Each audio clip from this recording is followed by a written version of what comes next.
그런데 최근에 윤석열 전 대통령의 발언을 보면 다 이기고 돌아왔다. 혹은 아유, 대통령을 5년 하나 3년 하나 뭐 이런 발언을 하면서 여러 논란이 불거졌었는데요. 국민의힘 대선 주자들도 좀 미묘한 분위기가 감지되는 게 파면된 지 2주도 채 되지 않아서 거리 두는 발언들을 좀 내놓고 있습니다. 우리가 지금 경선 과정에서 이렇게 대통령을 자꾸 이렇게 경선 한복판으로 끌어들이는 것은 저는 적절하지 않다고 생각을 합니다. 그래서 대통령의 마음을 파는 모습도 안 좋고 또 대통령을 또 자꾸 언급하는 것도 좋지 않다고 생각을 합니다. 나는 전 대통령 정권을 용병 정권이라고 진작 이야기를 했습니다. 그래서 각자의 길을 가면 되죠. 지금은 자중하셔야 할 때가 아닌가 난 그래 봅니다. 그러게요. 근데 이제 거리 두자는 말들이 탄핵 반대를 외쳤던 사람들 중심으로 좀 더 나온 것 같아서요. 나경원, 윤 전 대통령을 경선 한복판으로 끌어들이는 건 부적절하다. 홍준표 전 시장, 지금은 자중하셔야 될 때다. 모르겠어요, 김준일 대변인. 생각보다 윤 전 대통령이 파면 이후에도 꽤 보통의 상식과는 거리가 있는 발언들을 더 쏟아냈기 때문에 그게 더 이 사람들도 좀 거리를 더 두는 거라고 봐야 되는 겁니까? 저는 좀 잘 이해가 안 가요. 지난 불과 며칠 전까지만 해도 윤석열 대통령의 탄핵에 반대하고 몸으로 막아섰고 그리고 헌법재판소 앞에서 매일같이 이 기자회견이나 1인 시위를 통해서 윤석열 대통령을 탄핵을 기각시켜야 된다, 각하시켜야 된다라고 주장하셨던 분들 아닙니까? 그런 분들이 이제는 윤석열 대통령과 거리를 둬야 된다 이런 식으로 얘기를 하고 있는데 제가 지난주인가 이 자리에서 그런 말씀 드린 적이 있습니다. 국민의힘은 두 개의 강을 건너야 되는데 하나가 탄핵의 강이고 또 하나가 윤심의 강이다 이런 말씀을 드린 적이 있습니다. 지금 이 후보들 중에 정말 탄핵의 강을 자유롭게 건널 수 있는 유일한 후보일까요? 그런 부분들은 아마 한동훈 후보일 텐데 다른 후보들은 좀 그 부분에 대해서는 어려움이 있을 것이다라고 말씀드렸고 또 윤심의 강행에 대해서는 다른 분들은 좀 손쉽게 건널 수 있을지 몰라도 이 한동훈 후보가 건너기가 굉장히 어려울 것 같다 이런 말씀을 드린 적이 있었잖아요. 그런데 오늘 그것이 이제 여실하게 드러나면서 한동훈 후보 같은 경우에는 지금 뭐라고 했습니까? 윤심팔이 하는 후보들이 굉장히 많다. 그런데 지금 한 명이 다 이제 윤심과 거리를 두겠다 이렇게 얘기를 하고 있으니 이 지금 국민의힘의 경선 어디로 가고 있는 것인지 국민들은 굉장히 헷갈릴 수밖에 없는 그런 상황이다 이런 말씀 좀 드리고 싶습니다. 유정복 후보도 탈당도 한 방법이라고 했는데 아예 김재섭 의원은 국민의힘 지도부죠. 대선 이기는 방법은 간단하다. 윤 전 대통령과 결별해야 되는데 뭔가 좀 결별 목소리가 커지는 게 그리 오랜 시간이 걸리진 않았어요. 또 나경원, 홍준표 두 사람도 얘기를 했기 때문에. 그런데 이틀 동안 오세훈 시장이 무려 5명의 대권 주자와 만났습니다. 어제 오늘은 꽤 오히려 대권 주자보다 불출마를 선언한 오세훈 시장이 이 국민의힘 경선판 중심에 서 있었던 것 같은데요. 저희가 화면을 준비했습니다. 받아주시면 됩니다. 오세훈 시장님의 이 공약인 USB까지 건네주면서 꼭 성공을 해달라 이런 부탁의 말씀도 있었고 홍준표 후보께서는 반드시 실천하고 공약에 포함시키겠다.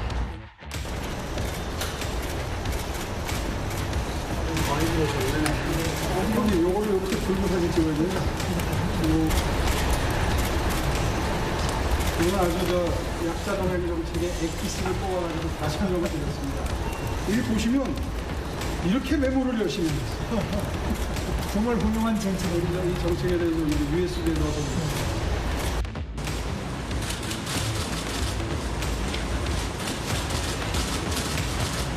오 시장님하고 오늘 또 밀도 있는 대화를 나눴습니다.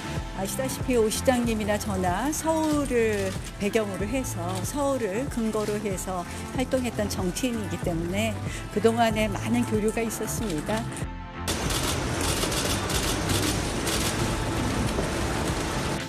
오세훈 시장과 제가 겹치는 부분이 꽤 많습니다. 중도 확장성이 있는 이런 부분에 대해서는 제가 다 포괄하고 안고 갈 수 있다. 저는 그렇게 생각합니다. 화면을 좀 모아봤어요. 똑같은 장소, 똑같은 자료.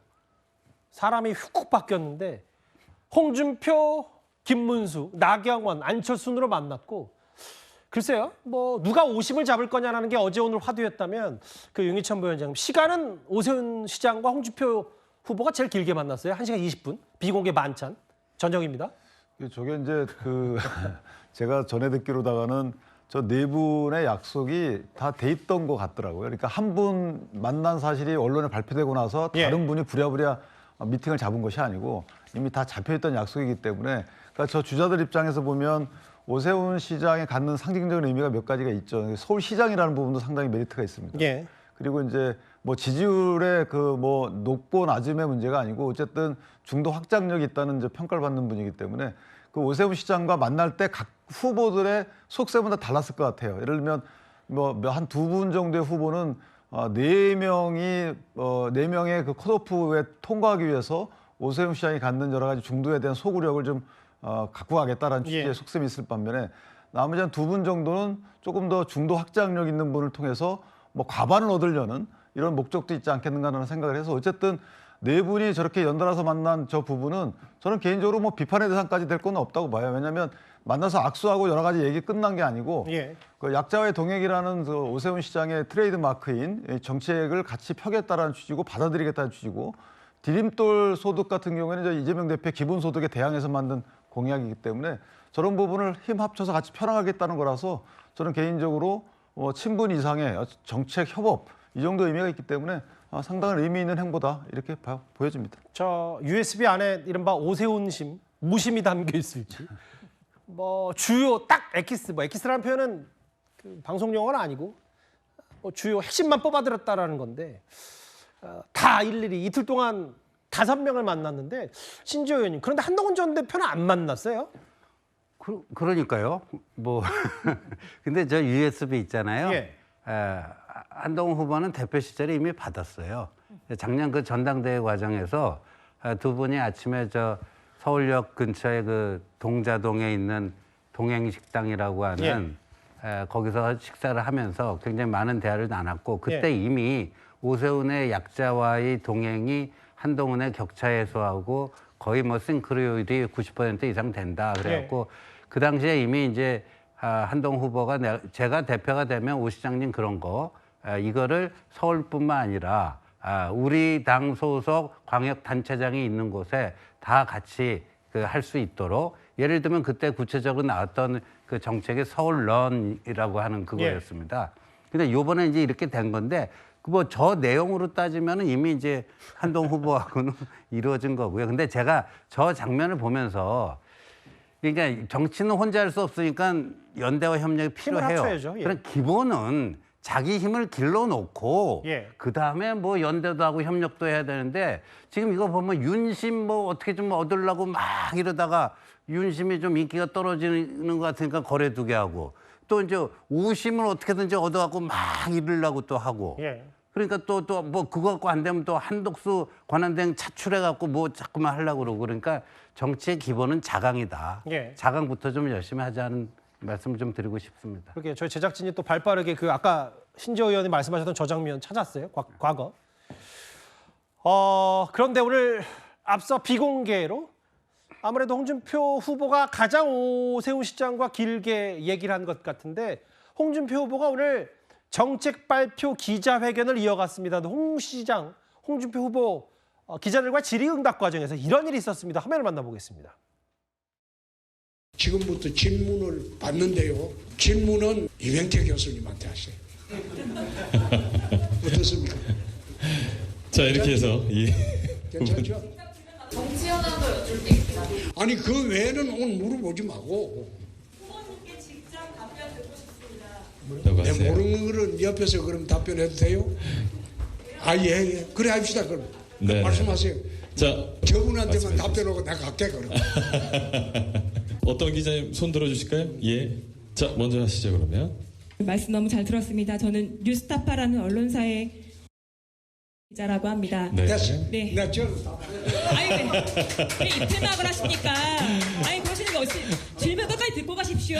자, 이렇게 해서 특정 언론사의 질문만 회피하시는 게 어디 있습니까? 오늘 저런 장면이 있었고요. 또 하나 기자회견과 관련된 해프닝이 이 사람한테도 있었습니다. 바로 김문수 후보인데요. 최근에 뭐 국민의힘 그 경선 주자들 가운데 현역 의원들이 누가 20명이니 누가 17명이니 뭐 몇 명이니 여러 가지 말들이 많은데 김문수 후보 캠프에 합류하겠다는 현역 의원들 얘기를 두고 오늘 아침 꽤 우왕좌왕했습니다. 오늘 우리 의원님들 많이 오셔가지고 감사드립니다. 윤여한 의원님의 그 할아버지 4대에 걸쳐서 우리 한국에서 선교사가 오셔가지고 의료나 모든 부분에 특별한 한미동맹을 몸으로 역사로 모든 부분에서 잘 보여주고 계십니다. 우리 조직 강화 특별 대책위원장 우리 염태영 의원님 이렇게 오셔서 든든하게 충청북도만이 아니라 전국에 조직을 잘 이끌어 주십니다. 원래 오전 8시 반쯤에는 아까 뭐 박수영 의원은 실제로 캠프에 합류했고 장동혁, 인요한, 박대출, 뭐 친윤계 의원들 중심으로 해서 김문수 캠프에 합류선을 할 거다라고 했는데 불과 30분 뒤에 장동혁 의원 측이 나 특정 후보 지지 안 한다라는 거를 바로 공지를 했어요.